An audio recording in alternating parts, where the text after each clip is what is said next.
규모가 크고 상상할 수 없는 만큼의 참 큰 어떤 사명들을 이루는 것을 봅니다. 그런 것을 보면서 자꾸만 상대적으로 내가 하는 일은 적게 생각이 들고, 그래서 뭔가 이렇게 더 해야 되지 않겠냐 하면서 자꾸만 조바심을 내거나 하면은 그것은 스스로도 힘들게 되고, 또 하나님께서 나를 지금 어디에 쓰시려는 계획이 있을 텐데 그런 것들에 대한 게 밀려나고 좀 시간 낭비가 되고 어려워지겠죠. 그래서 우리가 무엇을 할 때마다 늘 하나님의 뜻을 묻고 무엇을 하라시는지에 대하여 먼저 기도하고 또 기다리고 움직이고 이런 것들에 대한 것을 계속 증진시켜야 되겠다 하는 것을 오늘 우리 찬송을 드리면서 또 생각을 하게 되고, 또 오늘 우리가 또 만날 이 요셉과 관련된 그런 생각도 모으게 됩니다. 요셉이 하는 일은 대단히 크고 놀라운 역사가 일어나는 거죠. 그래서 그것을 보면서 우리가 나도 좀 저렇게 되고 싶다. 혹시나 그럴지 모르지만 이 대단한 역사의 그런 현장에 없다 할지라도 각자의 주어진 사명과 상황에 따라서 남기고 행해 나가면 되겠습니다. 그래서 내가 하는 거기에 그 알맞게 한 달란트 받았으면 거기에 알맞게 또 각자의 할 일들을 해나가고, 그러면 칭찬을 받는 거는 다 똑같더란 말입니다. 그래서 주님 앞에서 그런 짐을 일부러 지려고 하지 않았으면 하는 것입니다. 그래서 또 한 가지 여러 가지 계획을 세워놓고 사람들과 또 자기의 어떤 내면 세계나 이런 것에 짓눌리고 또 그 모든 일들에 있어서 자꾸만 두려워하거나 그렇게 하면서 어려움을 겪는 그런 자리에서는 우리가 서 있지 않기를 바랍니다. 있는 모습 그대로 그냥 인도하심 따라서 순리대로, 그리고 주어진 양만큼 그거면 됐다고 족하다고 하시는 하나님의 인도하심 따라서 거기에 걸맞는 그런 인생의 노정, 주님의 그 사명을 감당하고 그렇게 해서 주님의 칭찬받는 그런 자세들을 우리가 좀 갖고 나가면 굉장히 홀가분하지 않겠나, 그런 생각을 먼저 나누어 봅니다. 창세기 41장 말씀입니다. 만 2년 후에 감옥에 갇힌 지, 그리고 또 그 2명의 관원장이 꿈꾸는 이야기를 하고, 그리고 사흘 후에 한 사람은 죽임을 당하고 한 사람은 복귀를 하고, 그리고 난 후에 2년이라는 세월이 또 지나갔다는 겁니다. 그러니 그 가운데 이 요셉은 감옥살이를 계속합니다. 물론 그냥 감옥에 있는 것이 아니라 그 감옥에서 아주 그 중요한 역할들을 해가면서 그 안에서 이제 지내게 됩니다. 때로는 어떤 큰 역사를 이룬 사람들 중에서 억울하게 감옥에 갇혀서 고통당하다가 나와서 또 큰 역사를 이루는 사람도 간간히 보기는 합니다. 그 갇혀서 그 고통 속에서 자신을 쳐서 복종하고, 그리고 어떤 그 깊은 사고를 하게 되고 하는 그런 시간을 갖게 되는 것이 아마 주요했었는지 여러 가지 그런 결과를 얻게 되는 모습을 우리가 종종 그 세계적인 그 리더급들에게서 발견을 하는 그런 모습을 우리가 지금 경험을 하게 되죠.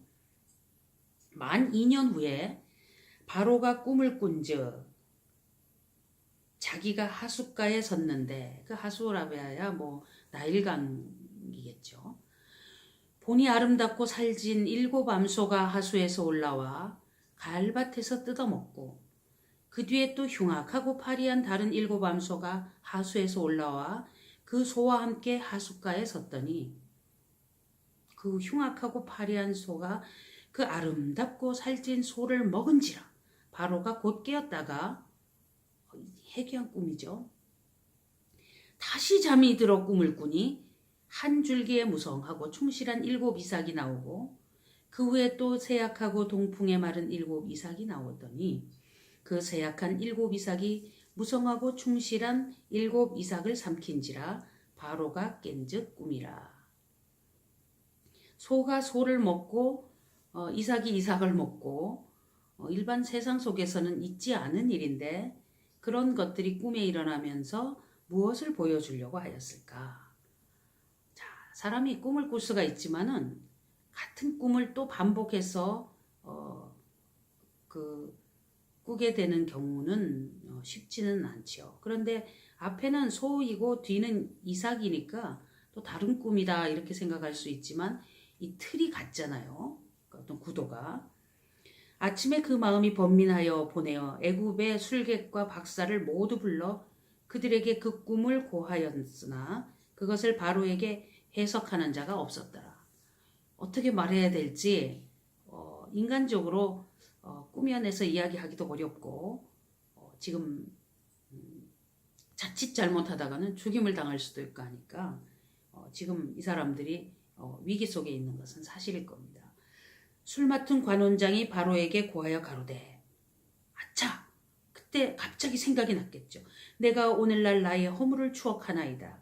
바로께서 종들에게 노하사 나와 떡 굽는 관원장을 시위대장의 집에 가두셨을 때에 나와 그가 하룻밤에 꿈을 꾼즉 각기 징조가 있는 꿈이라. 그곳에 시위대장의 종된 히브리 소년이 우리와 함께 있기로 우리가 그에게 고하매 그가 우리의 꿈을 풀되 그 꿈대로 각인에게 해석하더니 그 해석한 대로 되어 나는 복직하고 그는 매어 달렸나이다. 이제야 꿈 생각이 떠올랐나 봅니다. 때로는 사람들이 그 약속한 걸 잘 잊어버릴 때도 있죠. 우리 중에 보면 기도 좀 해주세요 하고 기도 제목을 이야기를 합니다. 그런데 네 해놓고 잊어버립니다. 그런 경우가 있죠. 간간히. 사람은 그런 존재죠. 그런데 또 연관되어서 어떤 일이 생각날 때도 있죠. 그럴 때 잊지 말고 바로 기도하고 또 바로 행할 것을 즉시 움직여야 그 좋은 결과를 얻게 되고 그런 모습을 보게 됩니다. 이 본문의 이야기와 약간 다르지만 그래도 우리가 뭔가를 자꾸 잊어버리기 쉬우니까 메모하는 습관도 좀 중요한 것 같고 그리고 이제 누구의 어떤 부탁이나 무엇을 들어놓고 소중히 여기지 않고 잊어버리고 그렇게 하는 경우에 좀 우리가 좀 미안하다, 무책임하다. 그리고 하나님께 기도한다고 약속해놓고 안 하면 뭔가 이 마음이 몇 배나 좀 힘들지요. 그러니 그런 부탁을 들으면 바로바로 즉시 메모하고 또 기도하고 또 생각날 때마다 기도하고 이런 것들을 좀 우리가 잊지 말았으면 합니다. 이에 바로가 보내어 요셉을 부르매 그들이 급히 그를 옥에서 낸지라. 요셉이 곧 수염을 깎고 그 옷을 갈아입고 바로에게 들어오니 바로가 요셉에게 이르되 내가 한 꿈을 꾸었으나 그것을 해석하는 자가 없더니 들은즉 너는 꿈을 들으면 능히 푼다더라. 요셉이 바로에게 대답하여 가로되 이는 내게 있는 것이 아니라 하나님이 바로에게 평안한 대답을 하시리이다. 요셉의 그 하나님 중심 생각 그리고 하나님에 대해서 잘 아는 표현 이런 모습이 우리 믿는 사람들에게 귀감이 되죠. 바로가 요셉에게 이르되 내가 꿈의 하숫가에 서서 보니 살찌고 아름다운 7 암소가 하숫가에 올라와 가을밭에서 뜯어먹고 그 뒤에 또 약하고 심히 흉악하고 파리한 7 암소가 올라오니 그같이 흉악한 것들은 애굽 땅에서 내가 아직 보지 못한 것이라. 그 파리하고 흉악한 소가 처음에 7 살찐 소를 먹었으나 먹은 듯하지 아니하여 여전히 흉악하더라. 내가 곧 깨었다가 다시 꿈에 보니 한 줄기에 무성하고 충실한 7 이삭이 나오고 그 후에 또 세악하고 동풍에 마른 7 이삭이 나더니 그 세악한 이삭이 좋은 7 이삭을 삼키더라. 내가 그 꿈을 술객들에게 말하였으나 그것을 내게 보이는 자가 없느니라. 일반적으로 꿈 해몽한다 하는 사람들도 뭐 도처에 많이 있습니다. 우리나라도 그렇고 요즘은 뭐 인터넷 안에도 자료들도 넘치고 여러 곳곳에 별 이야기가 다 있는데 그런 걸 가끔 한 번씩 볼 필요도 있긴 있습니다. 보면 비슷한 말도 하지만 이 말 저 말 그 말 해가지고 가만히 보면은 웬만큼은 다 걸릴 만큼도 이야기하고 하니까 도대체 이 말이 정말 제대로 이 꿈을 풀이해서 설명하는 건지 모를 그런 경우도 있고 합니다.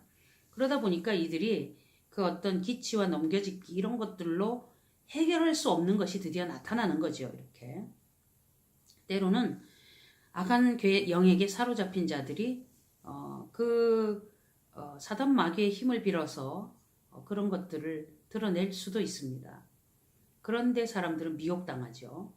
그래서 무당이 구술하거나 뭘 좀 알거나 아니 뭐 소위 말하는 작두탄다 뭐 이런 것을 할 때에 거기에 굉장한 경외심을 가지고 귀에서 아주 전폭적으로 엎드려서 큰일 나는 경우가 있습니다. 물론 다 알겠지만은 다 알지도 못하죠.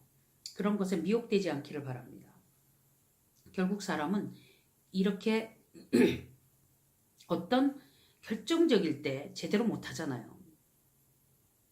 요셉이 바로에게 고하되 바로의 꿈은 하나이라. 하나님이 그 하실 일을 바로에게 보이심이니이다.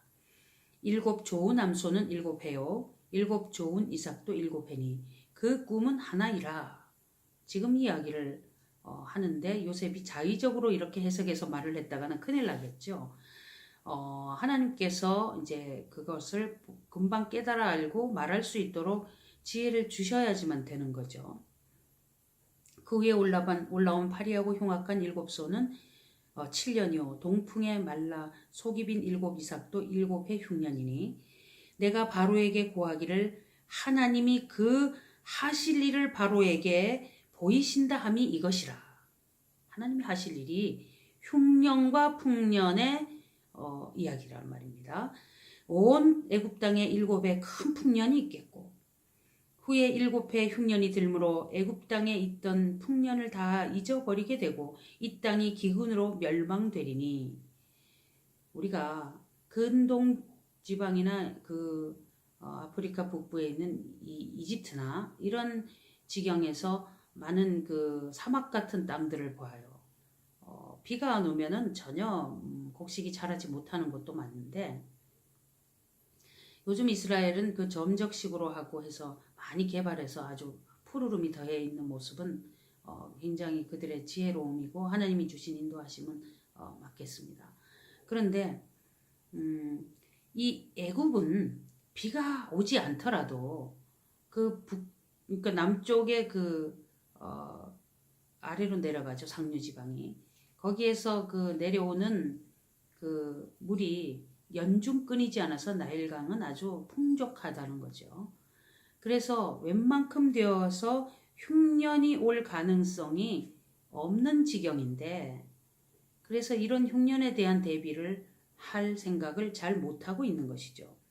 또 나일강이 범람을 하게 되면은 농사에 어려움을 겪게 됩니다만은 반드시 범람을 한 이후에 또 엄청난 소산이 일어나는 그런 경우가 있기 때문에 오히려 그것이 그들에게 유익이 되어 왔고 그래서 그 나일강이 신이 되어 있는 상태입니다.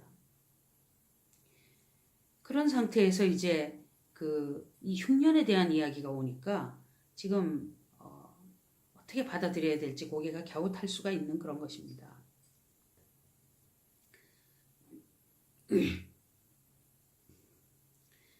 네, 다시 봅시다. 29절 온 애굽 땅에 7회 큰 풍년이 있겠고 후에 7회 흉년이 들므로 애굽 땅에 있던 풍년을 다 잊어버리게 되고 이 땅이 기근으로 멸망되리니 후에 든 그 흉년이 너무 심함으로 이전 흉년을 이 땅에서 기억하지 못하게 되리이다. 바로께서 꿈을 2번 겹쳐 꾸신 것은 하나님이 이 일을 정하셨음이라 속히 행하시리니 이제 바로께서는 명철하고 지혜 있는 사람을 택하여 애굽 땅을 치리하게 하시고 바로께서는 또 이같이 행하사 국중에 여러 관리를 두어 그 7회 풍년에 애굽 땅의 5분의 1을 거두되 그 관리로 장차 올 풍년의 모든 곡물을 거두고 그 곡물을 바로의 손에 들려 양식을 위하여 각 성에 적치하게 하소서.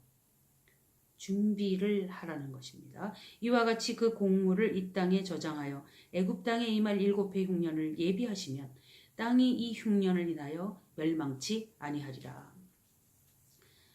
사람이 다 죽게 되는 거죠. 7년이면은 남아날 사람이 있겠는가. 3년만 흉년이 와도 지금 굉장한 위기가 옵니다. 우리가 쌀을 한번 보관해 보면 아시겠지만 한 이태 3회 이렇게 지나면 변질이 되고 어렵죠. 그것을 수십 년 보관할 방법을 연구하여서 오늘날 우리나라 같은 사회가 식량 자급률이 약 한 27%안 됩니다. 한 25% 정도 된다고 보죠. 그러니 우리가 1년에 먹을 것이 100이라면 이 땅에서 생산되는 곡물이 동물의 사료 포함하여서 30%가 안 됩니다.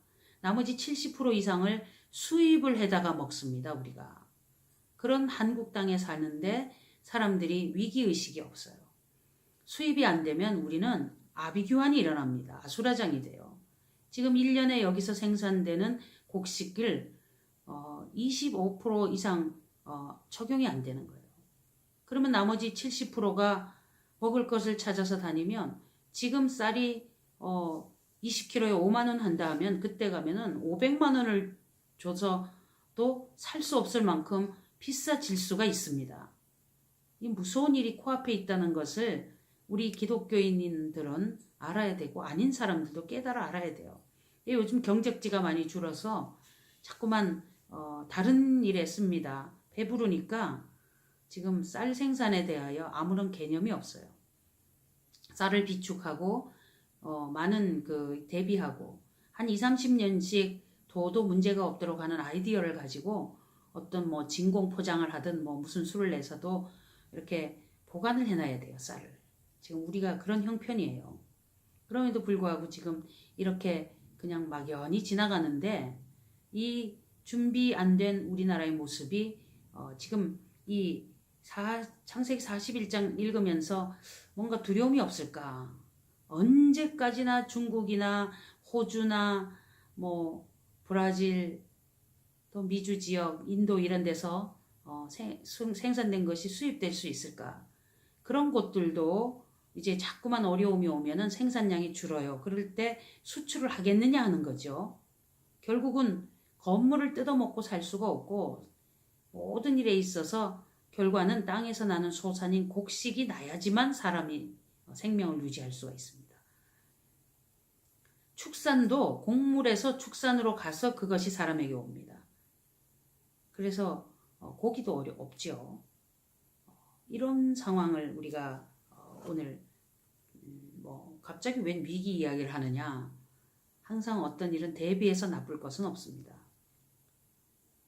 마지막 때에 곡물에 대한 문제점의 이야기가 성경에 굉장히 많이 적혀 있어요. 하루에 열심히 일해서 그 하루 품삯을 가지고 와서 밀가루 한 종이컵 하나 정도밖에 살 수 없는 때가 온다는 이야기가 요한계시록에 나옵니다. 그런 시기의 상황에서 우리가 견딜 수 있겠는가? 우리 사회에 일어난 현상을 보면 보통 일은 아닌 거죠.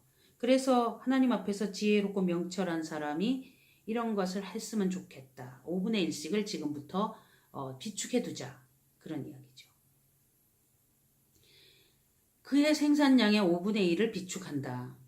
우리는 생산량이 턱없이 부족한데 또 밀가루 같은 걸 많이 먹으니까 쌀이 남아요. 남을 수 없는데 남습니다. 그러니까 실제로 우리가 생산된 거에서 그러니까 결국은 자급되지 못하는 그런 상황, 또 남는 거 다 포함하면 수입해서 먹는 게 80%가 넘는다는 얘기죠.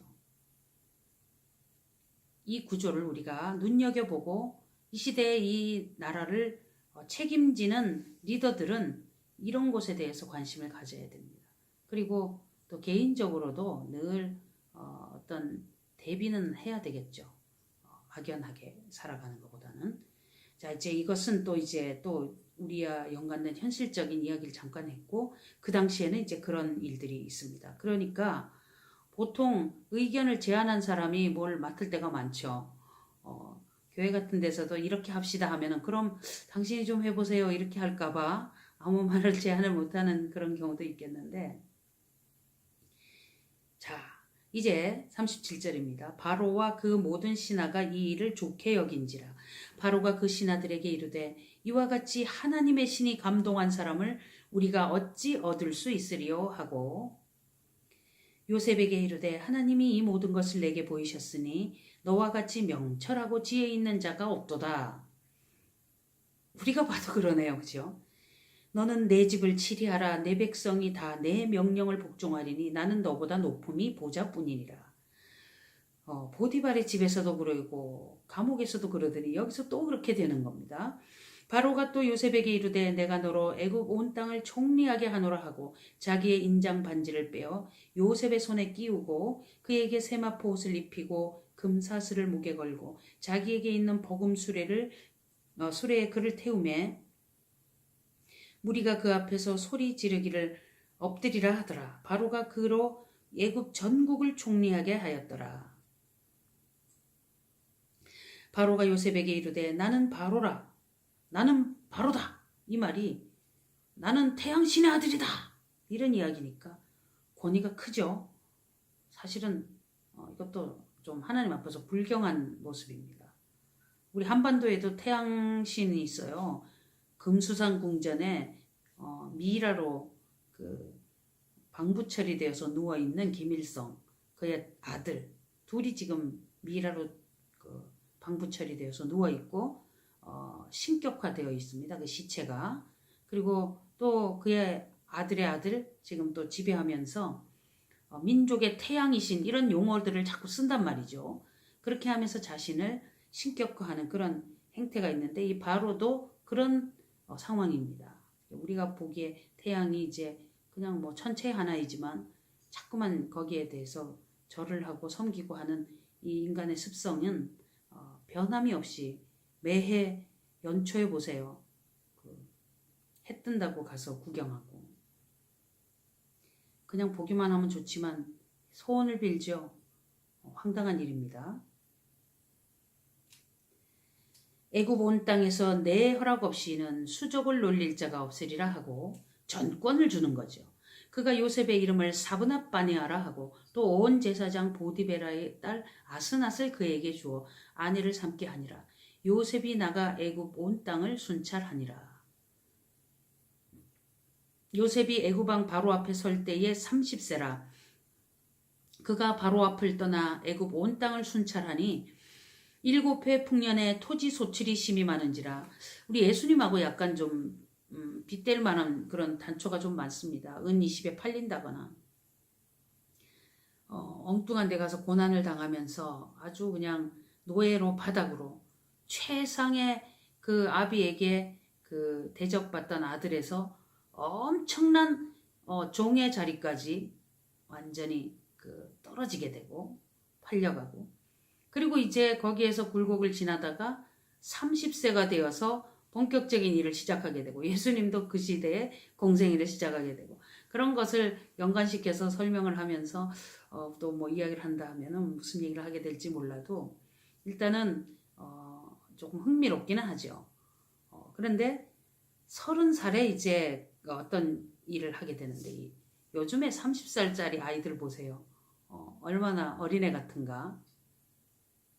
40, 50이 되어도 캥거루족이라고 하잖아요. 부모님 집에 와서 이제 거하면서 뭔가 기대고 이런 현상을 볼 때 우리가 생각하는 이 나이 개념이 그 시대 상황에서 좀 많이 다르지 않나 하는 것을 좀 느끼게 되죠. 30살에 총리가 됩니다. 뭐 6살에 왕 되는 경우도 있긴 합니다만은 7해 풍년에 토지 소출이 심히 많은지라 요셉이 애굽 땅에 있는 그 7년 곡물을 거두어 각 성에 저축하되 각 성 주위에 밭의 곡물을 그 성중에 저장하며 저장한 곡식이 바다 모래같이 심히 많아 세기를 그쳤으니 그 수가 한이 없음이었더라. 흉년이 들기 전에 요셉에게 두 아들을 낳되 곧 온 제사장 보디베라의 딸 아스낫이 그에게 낳은지라.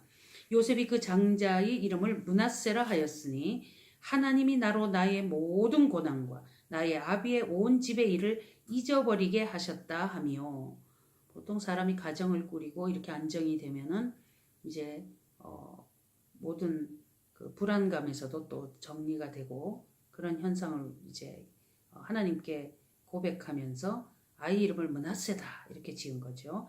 차자의 이름을 에브라임이라 하였으니 하나님이 나로 나의 수고한 땅에서 창성하게 하셨다 함이었더라. 애굽 땅에 7해 풍년이 그치고 요셉의 말과 같이 7해 흉년이 들기 시작하며 각국에는 기근이 있으나 애굽 온 땅에는 식물이 있더니, 그러니까 이 기근이 단지 이집트에만 일어난 게 아니라 그 근동 지방에 전체에 있었던가 봅니다.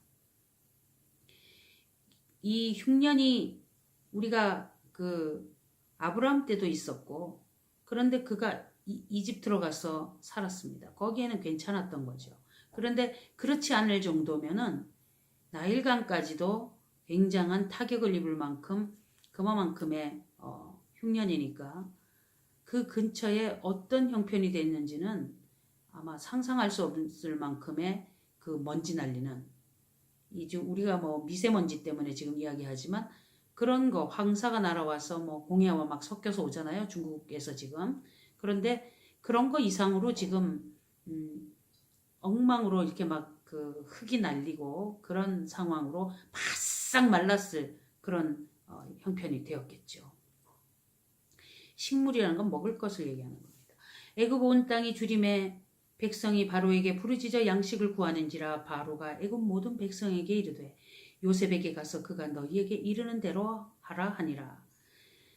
온 지면에 기근이 있음에 요셉이 모든 창고를 열고 애굽 백성에게 발세, 애굽 땅에 기근이 심하며 각국 백성도 양식을 사려고 애굽으로 들어와 요셉에게 이르렀으니 기근이 온 세상에 심함이었더라.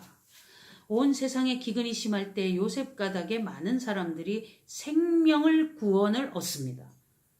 그러니까 예수님으로 인하여서 온 세상에 영원의 구원의 역사가 일어나는 그런 것과 뭔가 매치가 되지 않나 하는 거죠. 그래서 요셉이 예수님의 예표다 이제 그렇게 하고, 하나님께서 인류를 구원하시고 이끌어 가시고자 하는 그런 표현의 핵심.